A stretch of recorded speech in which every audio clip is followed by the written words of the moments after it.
안녕하세요. 저는 올해 딱 40이 된 여자입니다. 퇴근하고 집으로 돌아와 하루의 고단함을 사연을 들으며 푸는 애청자입니다.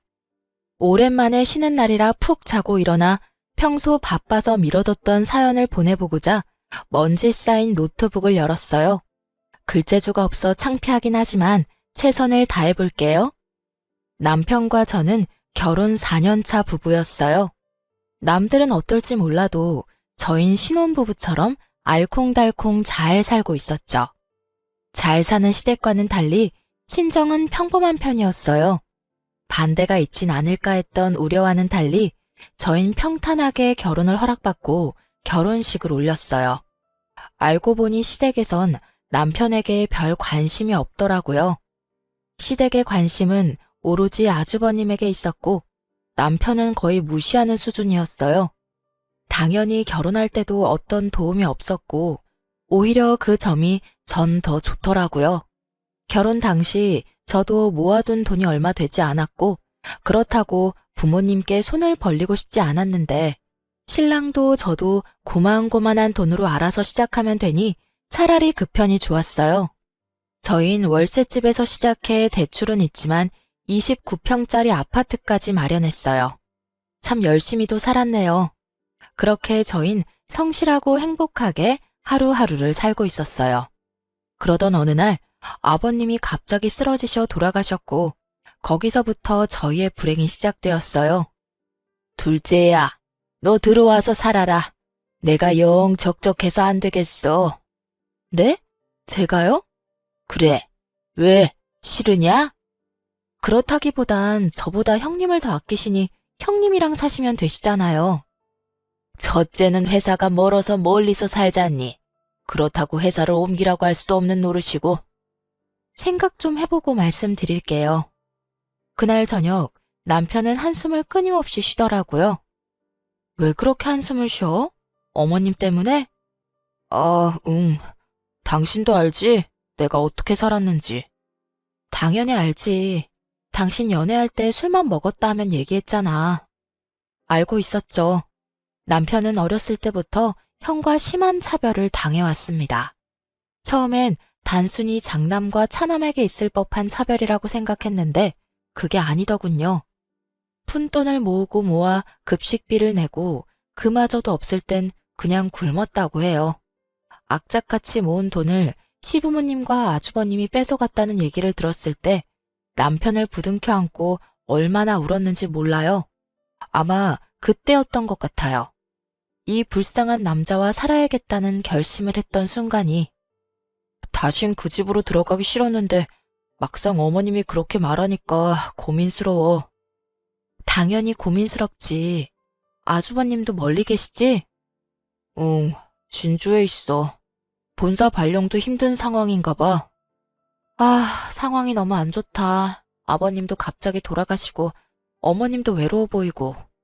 그러니까 갑자기 혼자 되면 우울증이나 치매 같은 것도 잘 걸린다던데. 그럴 일은 없겠지만 괜히 그런 생각이 들면서 더 고민스러워. 너무 깊게 고민하지 말자. 당신 맘이 그러면 합가하면 되지 뭐. 같이 살다가 정 힘들면 다시 나오면 되지. 그리고 뭐가 걱정이야? 이제 당신 곁엔 내가 있는데. 내가 당신 지켜줄 테니까 걱정하지 말고 당신 마음 가는 대로 해. 그래, 천하무적 와이프. 든든하네. 고마워, 여보. 제 말에 남편은 합가하는 쪽으로 마음을 굳히는 듯 했어요. 그렇게 고민이 길어지던 어느 날 어머님께 전화가 왔더라고요. 예, 아직도 고민 중이니? 와이프랑 얘기 끝냈어요. 집은 새 주기로 했어요. 그래, 잘 생각했다. 내가 너한테 미안하고 고마워서 내 재산 다 넣어줄 생각이다. 네? 갑자기 그게 무슨... 갑자기라니, 너한테 합가하라고 말할 때부터 생각하던 거였어. 하여튼 그렇게 알고 빨리 들어오거라. 넓은 집에 혼자 있으려니 적적해 죽겠어.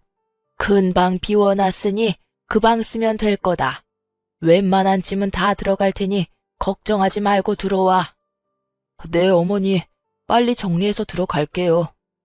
어머님의 갑작스러운 호의에 남편은 멍하니 있더라고요. 한참을 멍하니 있던 남편은 문득 어린 시절이 떠올랐는지 눈물을 글썽였어요. 울어? 아니, 그냥 내가 너무 나쁘게만 보고 있었나 이런 생각이 들어서. 응? 갑자기 무슨 말이야? 어머니가 재산 다 물려주신다네. 그 말을 다 믿는 건 아니지만 말이라도 그렇게 해주시니 기쁘면서도 슬프고 그래. 하여튼 좀 앞당겨서 들어가자. 천천히 들어가려고 했는데 어머니 많이 외로우신가 봐. 그래, 그러자. 난 상관없어. 그렇게 저흰 앞당겨서 시댁에 들어가게 되었어요. 어머님이 하셨던 말씀처럼 안방보다 더 큰 방을 비워두셨더라고요. 방 안에 저희가 쓰던 침대, 소파, 작은 냉장고까지 넣어도 자리가 남았어요. 그야말로 집안에 저희만의 원룸이 생긴 것 같은 느낌이었어요. 신혼 때가 떠오르기도 했고요. 시댁에 들어온 후 저희 사이가 더 돈독해졌어요. 어머님과의 사이는 그렇지 않았지만요. 예상했듯 어머님의 시집살이가 시작되었어요. 예, 아직 자니? 얼른 나와서 아침 준비 안 하니? 아, 네네. 밖에서 문을 두드리며 깨우는 소리에 놀라 시계를 보니 새벽 5시더라고요. 예상보다 이른 시간에 당황하긴 했지만 어느 정도 각오하고 들어왔던 터라 큰 타격은 없더라고요. 그냥 그러려니 했어요. 나도 도와줄게. 같이 해. 아니야, 당신은 출근해야지. 아침은 내가 다 할 테니까 일찍 퇴근해서 저녁에나 좀 도와줘. 그러니까 지금은 더 자. 저를 도우려고 일어나려는 남편을 도로 눕히고선 전 식사 준비를 하러 주방으로 갔어요. 어머님은 식탁에 앉아 계시더라고요. 전 그런 어머님을 뒤로하고 식사 준비를 시작했어요. 찌개에 반찬 서너 가지를 해서 식탁에 올려놓자 어머님이 맛을 보시더라고요. 예, 찌개고 반찬이고 너무 싱거운 거 아니니? 그래요? 저흰 원래 이렇게 먹어서요. 너무 싱겁다. 간 새로 하렴. 어머님은 초장에 절 잡아볼까 하는 생각이신 것 같았지만 전 그렇게 호락호락한 며느리는 아니었어요. 어머니, 싱겁게 먹는 게 건강에 좋대요. 짜게 먹어봤자 좋은 게 뭐가 있어요? 아버님 갑자기 쓰러지시는 거 보면서 저흰 더 싱겁게 먹고 있는걸요? 어머님도 나중에 고생하지 마시고 앞으로는 싱겁게 드세요. 아셨죠? 그래도 이건 너무 싱겁지 않니? 그럼 오늘은 그냥 드셔보시고 정 안 되겠다 싶으시면 말씀해 주세요. 내일부턴 간 좀 더 해드릴게요. 예상치 못한 저의 반응에 어머님은 그냥 그렇게 넘어가시더라고요. 식사를 마칠 무렵 간이 약하다 그러셨지만 전 알겠다 대답만 하고 계속해서 저희 식성대로 간을 했어요. 어머님, 오늘은 간 좀 더 세게 했는데 어때요? 전 좀 짠 것 같은데. 어머님은 괜찮으세요? 짜긴 뭐, 이 정도면 된 것 같구나. 앞으로는 이렇게 해. 네, 어머님. 전 이런 식으로 시집살이를 호기롭게 헤쳐나가고 있었어요. 마음을 단단히 먹고 들어와서 그런지 할만하더라고요. 생활비를 드리곤 있지만 둘이 살던 때보다 지출이 적으니 모이는 돈도 늘고요. 하지만 그런 날이 길게 이어지진 않았어요. 멀리 계시던 아주버님이 갑자기 회사를 이직하며 서울로 오게 되면서 시댁으로 들어와 버렸거든요. 계획에 없던 식구의 등장에 저도 저지만 남편이 더 당황스러워했어요. 그것도 그럴 것이 어린 시절부터 있었던 차별 때문에 아주버님 앞에선 한없이 작아지는 남편이었기에 아주버님의 등장이 달가울 순 없었죠. 어느 날 아침 식사를 준비하고 있는데 저희 방에서 아주버님 목소리가 들리는 겁니다. 저는 무슨 일인가 싶어 서둘러 준비를 마치고 방으로 갔어요. 그곳엔 아주버님이 제가 선물한 남편의 와이셔츠를 들고 서 있었어요. 야, 이거 내가 좀 입을게. 다려놓은 와이셔츠가 없네. 그거 안 되는데. 뭐? 잔뜩 주눅이 든 남편의 모습을 보는데 화가 확 나더라고요. 그거 제가 선물한 와이셔츠예요, 아주버님. 오늘 저 사람 입고 가라고 제가 어젯밤에 다려뒀고요. 저 사람도 오늘 입고 갈 게 그것뿐이라 빌려드릴 순 없고, 아, 여기 다리미 드릴 테니까 직접 다려 입으세요. 제가 해드리고 싶은데 전 식사 준비로 바빠서요. 아, 네. 그럼 네가 내 와이셔츠 좀 다려. 당신 오늘 아침 일찍 가야 한다면서 빨리 옷 안 입고 뭐해? 당장 옷 입고 나와. 알겠어? 오. 아주버님, 다림이 여기 있어요? 뭐 하세요? 얼른 출근 준비하셔야죠. 어, 그래야죠. 고마워요, 죄수씨. 다리미를 받아든 아주버님의 표정이 멋씹은 듯 했지만 신경 쓰지 않았어요. 어디서 감히 제 앞에서 남편을 부려먹을 생각을 한다니 가당치도 않은 일이었어요. 전 아주버님이 방에서 나가는 걸 보고선 주방으로 돌아와 아침을 마저 차렸어요. 예, 그까짓 와이셔츠 좀 빌려주면 어디가 덧나니? 아주버님이 다림질하는 모습을 본 어머님이 득달같이 달려와 따지더라고요. 전 밥상을 차리며 대답했어요. 그까짓 와이셔츠 아주버님이 좀 다려 입으시면 되죠. 저한텐 제 남편이 하늘 같아서 구겨진 와이셔츠 입고 출근하는 꼴은 못 보겠는 걸 어째요. 그렇다고 식구들 아침밥 굶겨가며 제가 아주버님 와이셔츠까지 다릴 수도 없는 노릇이고. 정 싫으시면 아주버님도 장가 빨리 가시면 되겠네요. 너 그걸 말이라고 하는 게냐? 어머님, 벌써 6시가 넘었어요. 이러다 제 남편도 그렇고 아주버님도 그렇고 아침도 못 먹고 출근하게 생겼어요. 얼른 식사들 하세요. 그렇게 시작된 아침 식사. 편할 리가 없었어요. 어떤 말로 혼을 낼까 생각에 빠진 것이 화난 어머님과 여전히 어두운 표정의 아주버님. 그런 두 사람의 눈치를 살피는 남편.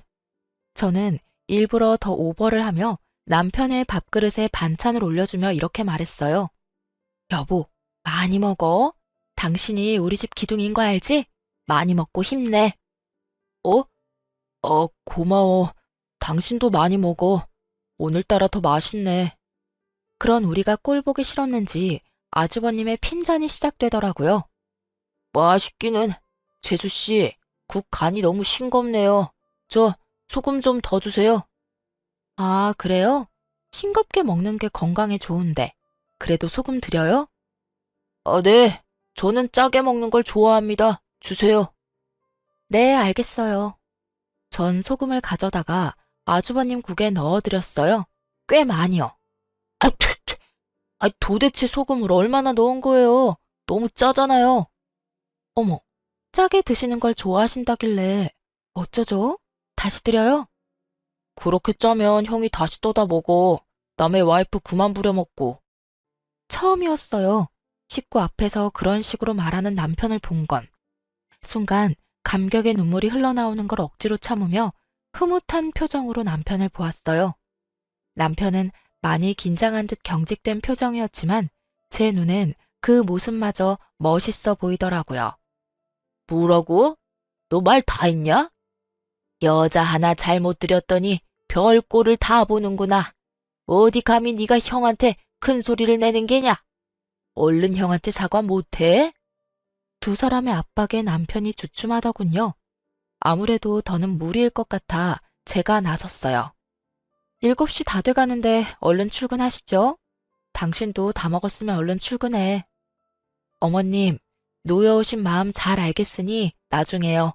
이러다 정말 지각하겠어요. 아주버님 출근하신 지 얼마나 됐다고 지각이라도 하시면 어째요? 얼른요. 저는 호들갑을 떨며 남편을 일으켜 출근을 시켰고 아주버님도 떠밀다시피 해서 내보내버렸어요. 이제 남은 건 시어머님이었는데 저는 어떤 말을 할 틈도 없이 뒷정리를 시작해버렸죠. 하지만 어머님은 물러설 생각이 없으신지 제 뒤통수에 대고 혼내시더라고요. 너, 네 남편을 어떻게 구워 삶았길래 제가 저렇게 변한 게야? 어머, 어머님, 제가 뭘 구워 삶아요. 전 그저 다른 부부처럼 아끼고 사랑만 줬을 뿐이에요. 뭐야? 워낙 자존감이 없던 사람이라 고작 아껴주고 사랑만 줬을 뿐인데 저렇게까지 변했네요. 너무 대견하지 않아요? 저래서 사회생활은 어떻게 하나 걱정했는데 이제 그런 걱정은 안 해도 되겠어요. 그렇지 않아요, 어머님? 너 지금 나 놀리는 게냐? 아유, 어머님, 그런 말씀 마세요. 전 저 사람이 남자다워졌다는 말씀을 드리는 건데, 혹시 어머님은 어머님 아들이 당당하게 제 할 말 다 하는 모습이 싫으신 건가요? 그럴 리가 있냐? 난 그저 한참 어린 아우가 하늘 같은 형님한테 큰 소리 치는 게 버릇이 없다. 이 뜻이야. 에이, 어머님. 아주버님이랑 그이 4살 차이밖에 안 나요. 그리고 아까 일은 아주버님이 너무하셨죠. 제가 아주버님께서 부리는 사람도 아니고 이래라 저래라 하시는 건 아니지 않을까요? 사실 아주버님이랑 제 촌수가 가깝다면 가깝지만 그렇다고 함부로 막대할 그럴 사이는 아니잖아요. 그렇지 않아요? 뭐? 그럼 첫째가 네 눈치라도 살펴야 한다 이 말인 게냐? 첫째는 귀한 장남이라 우리가 키울 때도 귀히 여기며 키웠다. 그리 귀하게 키운 내 장남한테 네가 그 사소한 부탁도 못 들어준다 이 말이냐? 어머님의 말을 듣고 있는데 남편의 차별이 어땠을지 딱 알겠더라고요. 제 앞에서도 이런 식인데 남편이 자라온 세월엔 얼마나 더 심했을지. 전 지금 물러서면 앞으로 더 힘들어지겠다는 생각에 절대 물러서지 않기로 했어요. 그런 말이 아니라 예의는 지켜주셨으면 한다. 이 뜻이죠. 어머님, 저도 외동딸이라 나름 귀하게 컸어요. 어머님 말씀대로라면 저도 샤워하러 갈 때 그냥 가서 다 씻고 아주버님 불러서 속옷 심부름 시켜도 되겠네요?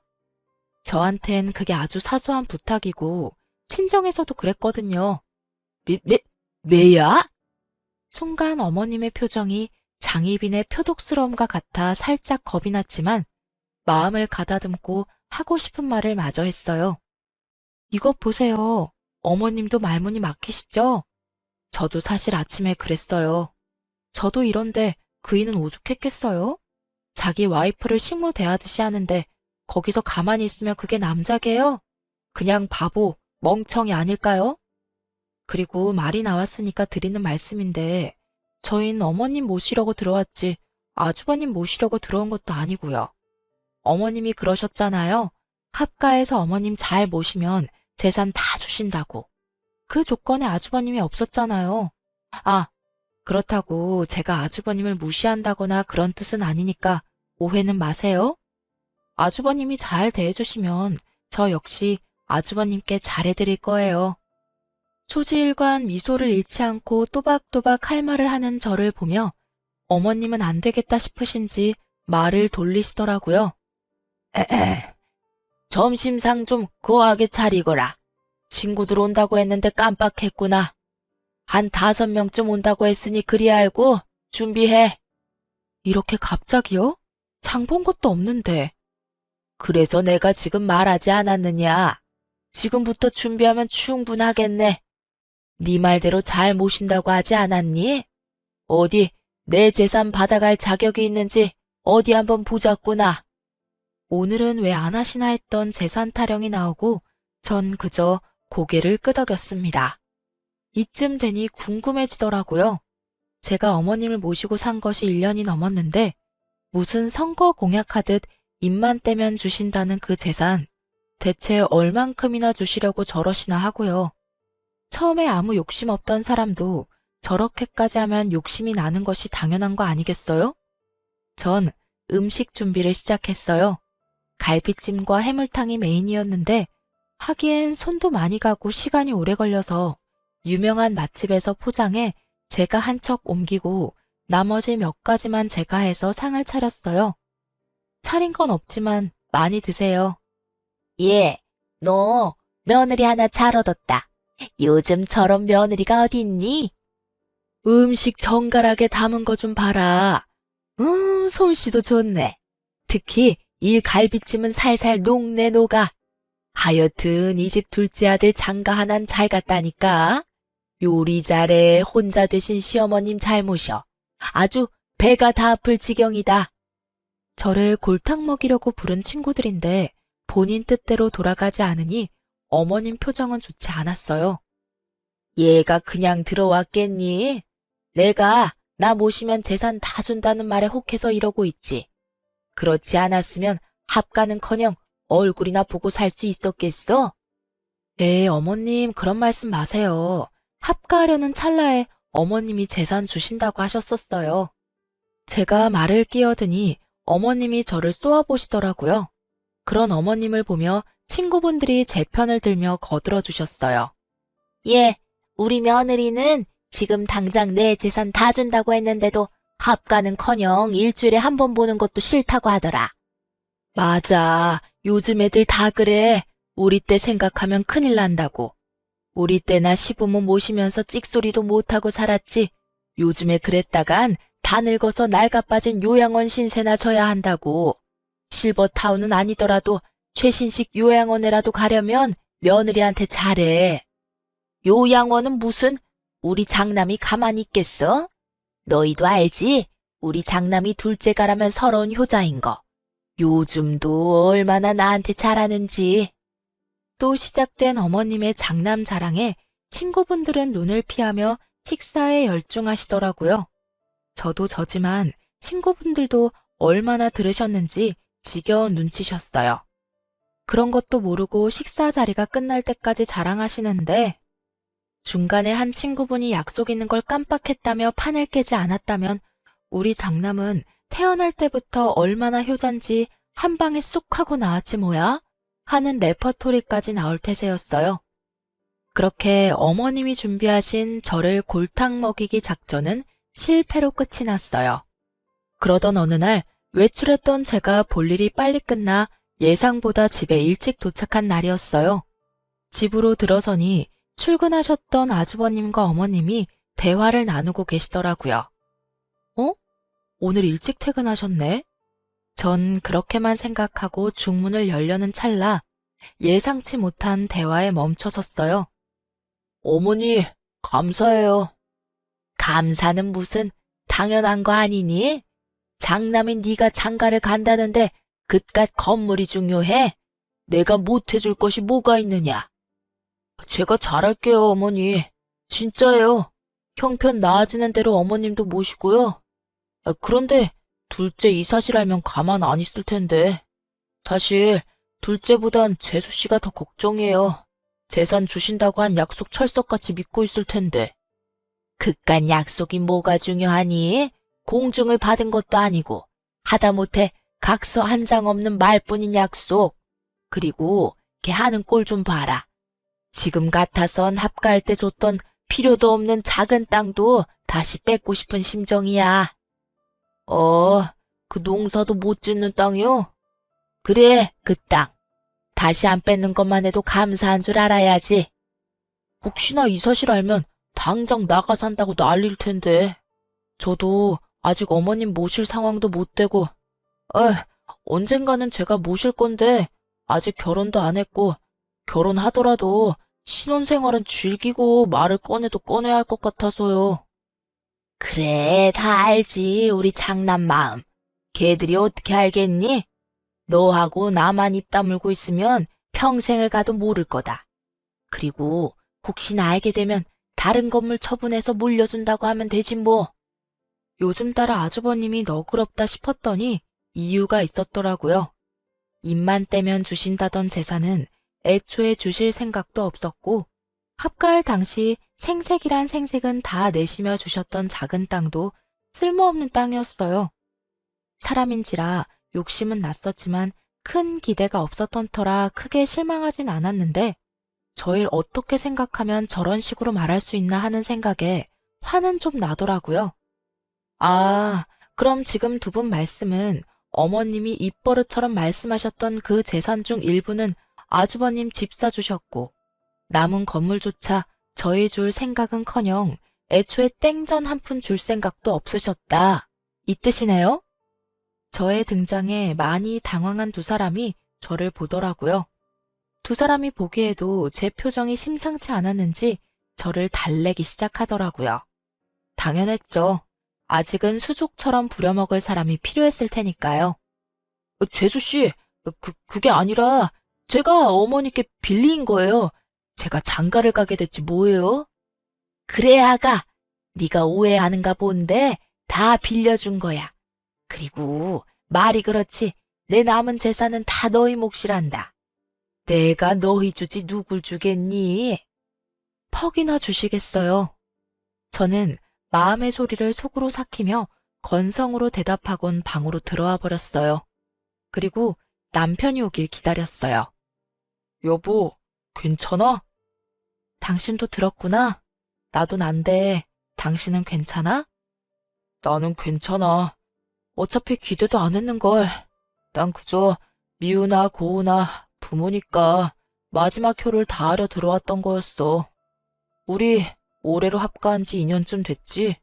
이쯤 하면 된 거 같은데 이제 다시 분가할까? 타이밍도 제격이긴 한데 당신 정말 괜찮아? 난 정말 괜찮다니까. 그럼 5개월 뒤에 나가자. 그때 세준거 계약 만기야. 어때? 그래, 그러자. 일단 그때까지 어머님한텐 비밀로 하자. 그래. 저흰 남은 5개월을 좋게 잘 지내고 나가기로 했습니다. 그렇게 남은 시간을 보내고 있었어요. 아주버님은 결혼을 하셨고요. 저의 형님이 되신 분은 저보다 나이가 어렸고 그 어린 나이만큼 뇌도 어린 것인지 개념 따윈 없는 사람이었습니다. 잔머리는 얼마나 좋은지 집안 행사가 있는 날이면 이리저리 잘도 피해가더라고요. 분가할 날이 얼마 남지 않은 저는 그저 묵묵히 제 일을 하며 지내고 있었어요. 좋은 날이 얼마 남지 않았는데 괜히 큰 소리 내고 싶지 않았어요. 여전히 어머님의 주지도 않을 재산 타령은 계속되고 있었고요. 저희에게 한 푼도 주지 않아도 되니 살아생전엔 제발 아주버님만 주지 말라고 그렇게 생각했어요.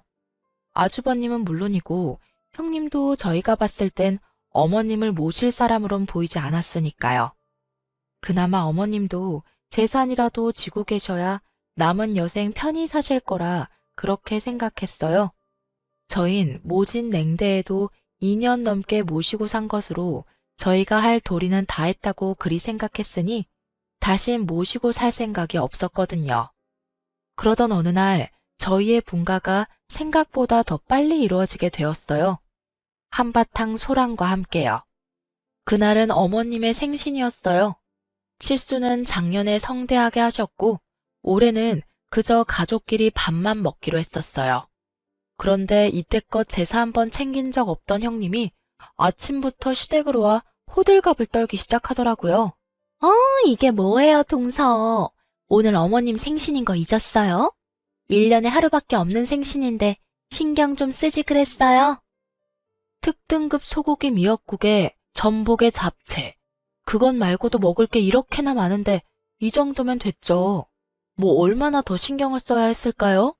그리고 형님, 어제 제가 음식 준비 좀 같이 하자 했을 땐 바쁘시다 하더니 제가 어젯밤부터 해서 오늘 새벽까지 음식 다 해놓고 나니까 떡하니 와서 이러는 거. 본인이 생각해도 좀 얄미운 짓이라 생각 안 해요? 진짜 바빠서 그랬죠. 그러지 말고 우리 출장 뷔페 불러요. 비용은 내가 낼 테니까. 네? 그럼 이 음식들은 다 어쩌고요? 어쩌긴 내일 먹으면 되죠. 아, 나 갈 때 좀 싸주면 되겠다. 그럼 됐죠? 그러면 뷔페 부를게요. 형님, 형님! 저의 부름이 들리지도 않는지 형님은 재빠르게 출장 뷔페를 부르고선 어머님께 명품 가방을 안겨드리고 있더라고요. 밤새 고생한 걸 생각하면 말 그대로 열받아 죽을 것만 같았지만 오히려 잘 됐다 싶기도 했어요. 저렇게 서로 좋아 죽으니 맘 편히 분가해도 되겠다 싶었거든요. 그렇게 출장 뷔페팀이 오고 저흰 맛있게 식사를 마쳤어요. 제대로 대접받은 시어머님의 입이 귀에 걸려 내려올 생각이 없어 보였어요. 좋게 생각해 보려 해도 너무 과한 대접에 꺼림칙함이 사라지지 않고 있을 때였어요. 저기 어머니. 뷔페팀이 사라지고 과일을 챙겨오니 아주버님이 조심스럽게 말을 꺼내더라고요. 왜 그러는 게냐? 무슨 일 있는 게냐? 그게... 아주버님이 말끝을 흐리자 형님이 말끝을 차고 들어오더라고요. 어머님, 이 사람 회사 그만두고 사업 시작했어요. 그래서 말인데 어머님이 이 사람한테 투자 좀 해주시면 안 될까요? 뭐? 어머님은 꽤 당황스러워 보였어요. 저희도 적잖게 당황했지만 일단 가만히 있었어요. 들어보니까 어머님 건물 한 채 더 있다고 하던데 그거 좀 투자해 주시면 안 될까요?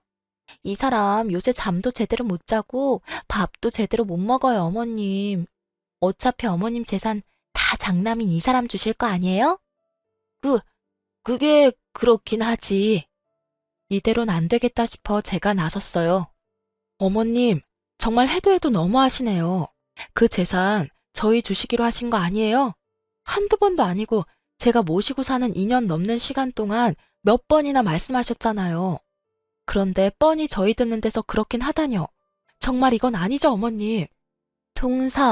동사는 좀 빠지죠? 제가 왜 빠져야 해요? 여기서 절대 빠지면 안 되는 사람이 전데 제가 왜요? 그 건물이 어머님 건물이지 동서 건물인 줄 알아요? 아니, 그리고 서방님도 가만히 있는데 왜 동서가 나서서 이 난리인 줄 모르겠네. 그럼 형님은요? 아주버님도 저렇게 가만히 있는데 왜 형님이 나서냐고요? 이거랑 그거랑 같아요? 그럼 같지. 다를 건 또 뭐래요? 뭐? 야, 너 아까부터 어디서 꼬박꼬박 말대답이야.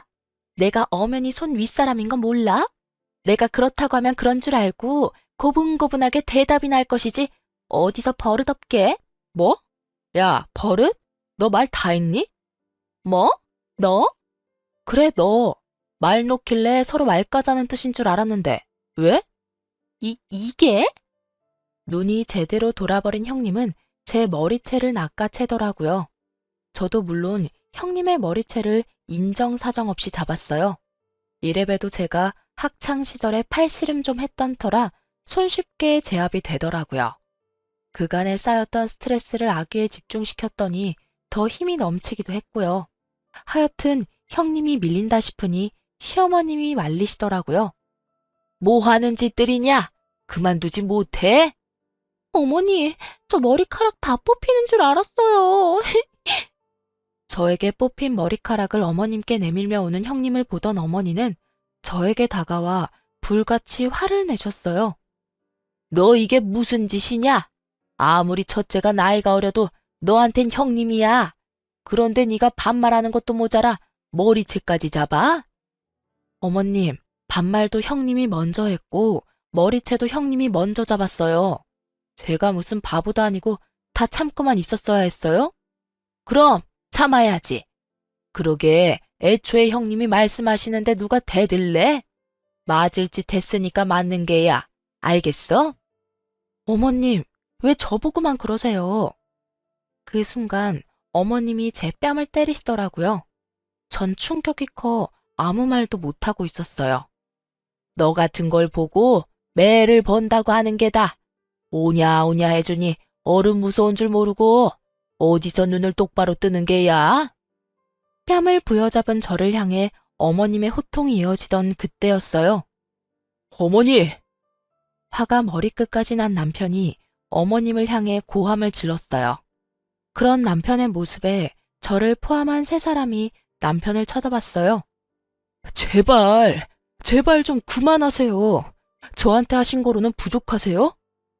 뭐라고? 저한테 하신 거로는 부족하시냐고요. 지금 하시는 행동 전부 저 어릴 때 저한테 하시던 행동이잖아요.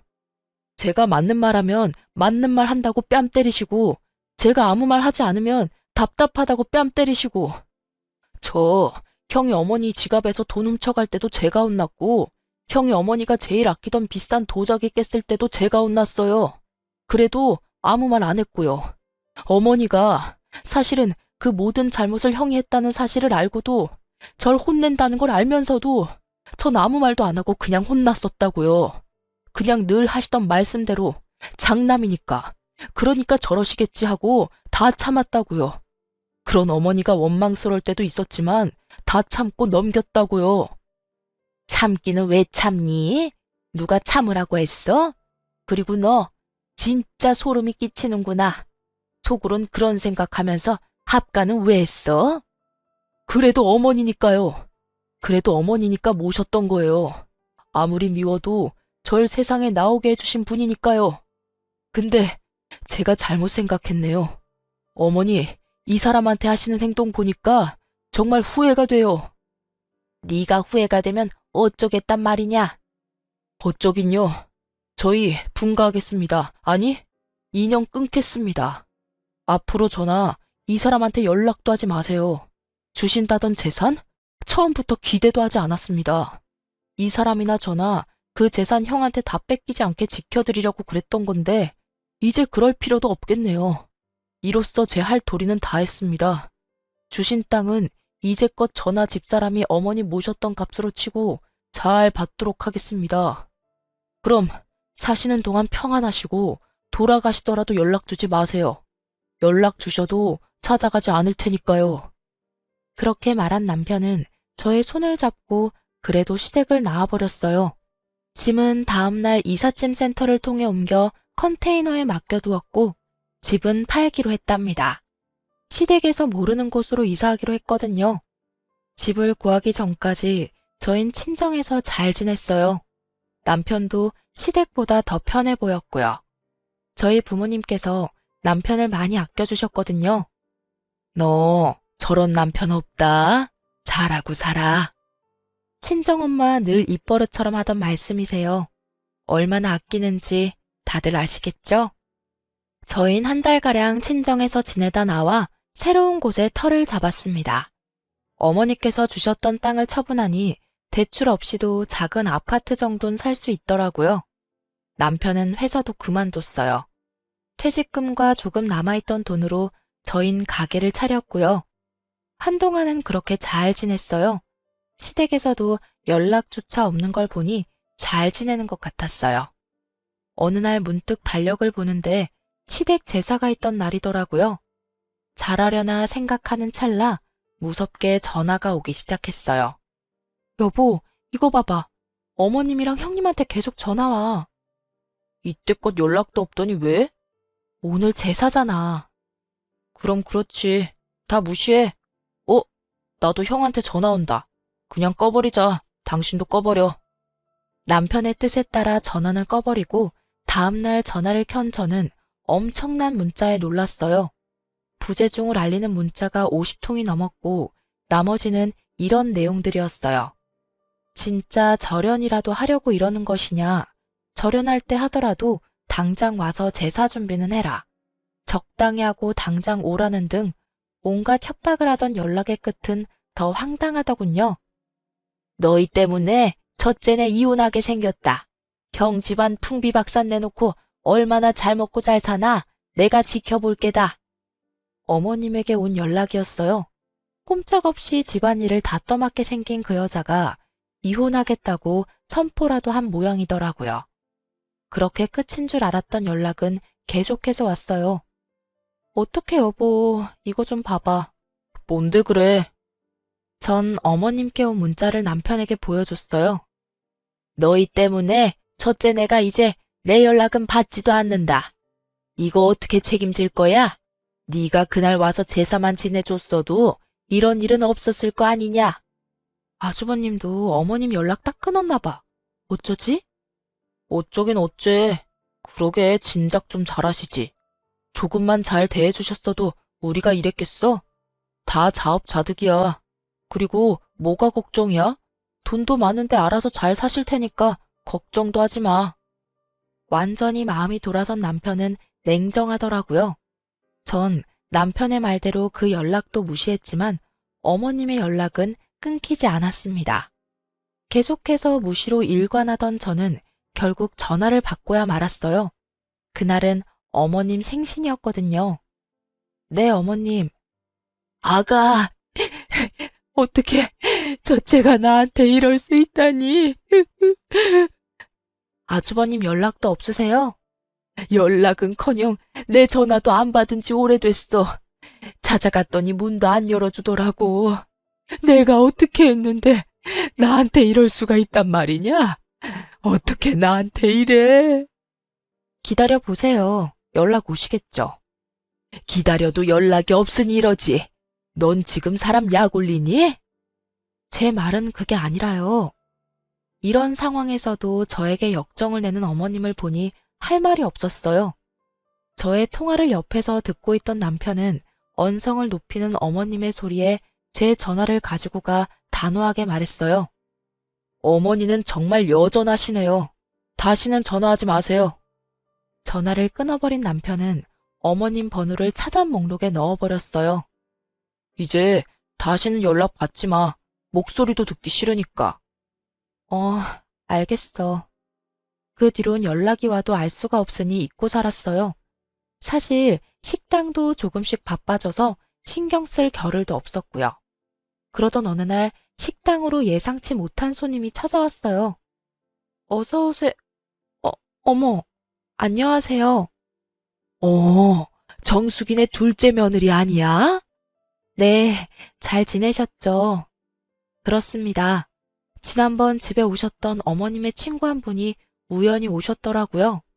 저흰 그분에게서 잊고 지냈던 시댁 소식을 들을 수 있었죠. 난 잘 지내는데 정숙이는 오늘 내일 하잖아. 아, 집 나가서 모르겠구나. 글쎄 연락 뚝 끊겼던 장남이 갑자기 다시 찾아와서는 여행도 모시고 가고 용돈도 턱턱 주고 하길래 이제 정신 차렸나 보다 했지. 그런데 그게 아니라 사업이 힘들어져서 나머지 재산 뜯어내려고 왔더라고. 우리가 그렇게 말렸는데 정숙이는 우리 장남이 그럴 일 없다며 남은 건물 한 채 정리해서 투자해줬는데 글쎄 한 일주일 잘한다 싶더니 그 뒤론 또 연락 두절됐잖아. 그러게 말 안 듣더니 그나마 집은 남겨뒀으니 망정이지 다 늙어서 길거리에 나 앉을 뻔했어. 아, 그런 일이 있었어요? 그래, 그런 것도 장남이라고 그렇게 끼고 돌더니 요샌 나랑도 연락도 잘 안 돼. 창피하겠지. 동네방네 소문 쫙 났으니 어디 얼굴 들고 다니겠어? 네, 그렇긴 하겠네요. 그럼 식사 맛있게 하세요. 결국 저희가 우려했던 일이 그대로 일어났더군요. 남편은 그날 저를 피해 찾은 골목 어귀에서 10년 동안 끊었던 담배를 다시 피우더라고요. 그런 남편을 본 전 아무 말도 하지 못했어요. 그 심정이 어떨지 전 감히 짐작도 되지 않았으니까요. 그저 그날 밤 남편에게 마시는 안주를 만들어주며 술상을 봐줬어요. 남편은 술 한 잔에 털어내려는 듯 시원하게 소주 한 병을 비우고 평소의 모습으로 돌아와 열심히 음식을 연구하며 식당을 위해 노력했어요. 그런 남편의 노력을 하늘이 알아챘는지 식당에 손님이 넘쳐났어요. 그야말로 대박이었죠. 눈코 뜰 새 없이 바쁜 일상을 보내던 어느 날, 모르는 번호로 전화가 오더군요.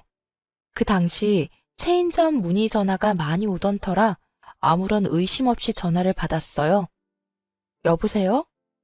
아가, 나다. 저희가 전화를 받지 않자 전화번호까지 바꿔 연락하셨더라고요. 네, 어머님, 잘 지내시죠? 죽기 전에 목소리라도 들어볼까 싶어서 전화해봤어. 네? 어머님, 그게 무슨 말이세요? 죽으신다뇨. 내가 이렇게 살아서 뭐 하겠니? 그래서 죽으려고 하니 네 생각이 나지 뭐야. 그래서 마지막으로 목소리라도 들어볼까 해서. 둘째랑 행복하게 잘 살아. 이만 끊으마. 그렇게 끊긴 전화를 붙잡고 제가 안절부절 못하고 있자 옆에서 듣고 있던 남편의 눈빛은 흔들렸지만 말은 단호하게 하더라고요. 절대 죽을 사람 아니니까 걱정하지 마. 전 여기서 끝이 아닐 거란 예감이 강하게 들더라고요. 제 예감은 적중했고 병원에서 전화가 왔어요. 어머님이 입원하셨는데 환자분이 애타게 찾고 있으니 오시라고요. 저와 남편은 대기 손님까지 있던 가게를 내팽개치다시피 하고 급히 병원으로 달려갔어요. 병실 앞에 도착한 저희는 가쁜 숨을 내쉬고 있었는데요. 그때 병실 안에서 어머님 목소리가 들려오더라고요. 응? 나 괜찮아. 그냥 입원만 한 거야. 죽는다고 했는데도 오질 않으니 어쩌겠어? 이런 쇼라도 해야지. 첫째 놈? 말도 마라. 아예 전화번호까지 바꿔서 연락도 안 돼. 내가 미쳤지. 그런 것도 자식이라고 한평생 모은 재산 다 쏟아부었으니 그나마 둘째가 심성이라도 고우니 그걸 잘 이용해 봐야지. 다 늙어서 혼자 어떻게 살아? 이제 올 때 됐으니 끊어. 그래요. 저흰 또 속은 것이었습니다.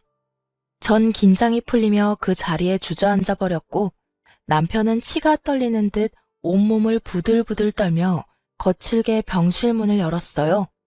왔니? 소름 돋는 어머님의 연기에 남편은 더욱 화가 난 듯 했어요. 목소리마저 떨리고 있었거든요.